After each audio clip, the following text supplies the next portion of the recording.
नमस्कार, आप देख रहे हैं NBC 24 और मैं हूं आपके साथ फाइका फातिमा।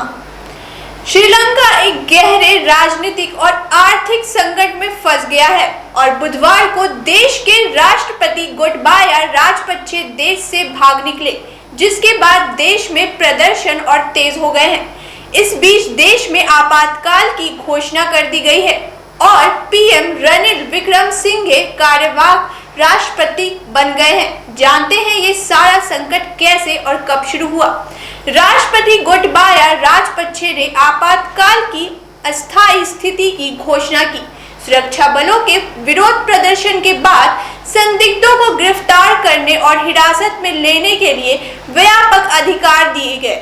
श्रीलंका के लगभग पूरी कैबिनेट ने देर रात की बैठक में इस्तीफा दे दिया, जिससे राजपक्षे और उनके भाई महिंदा प्रधानमंत्री अलग अलग पड़ गए। इसके एक दिन बाद केंद्रीय बैंक के गवर्नर ने इस्तीफा की घोषणा कर दी।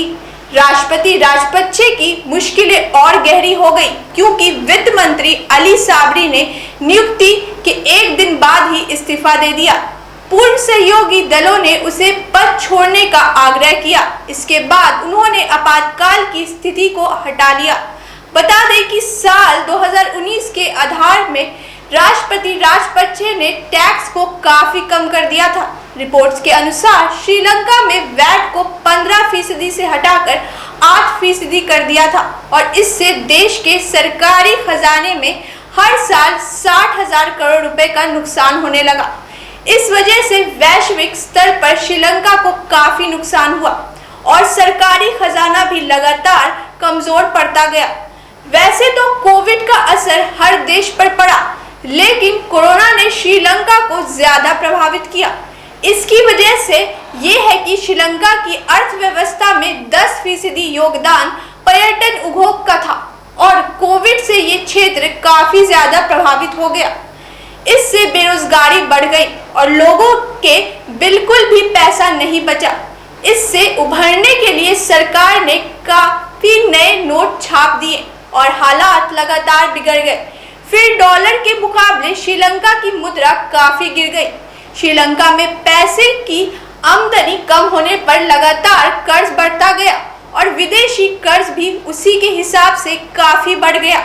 पिछले 2-3 साल में ही विदेशी भंडार के 1/3 ही बच गया। इससे अलावा विदेश कर्ज 177% बढ़ गया। बताया जा रहा है कि देश पर कुल 2.55 लाख करोड़ रुपए का कर्ज है और इसमें चीन का हिस्सा काफी ज्यादा है। वहीं डॉलर की वैल्यू कम होने से सामान आयात करने में भी देश के काफी पैसे लग रहे हैं। श्रीलंका की बदहाली के पीछे वहां की सरकार के तुगलकी फरमान का भी बड़ा रोल है।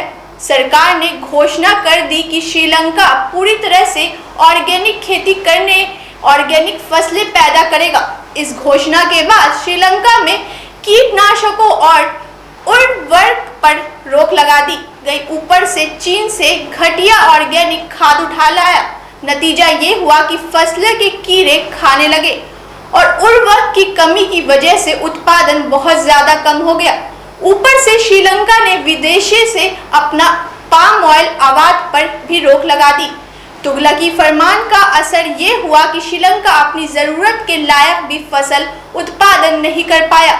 ऊपर से विदेशों से पाम ऑयल आयात पर रोक लग चुकी है।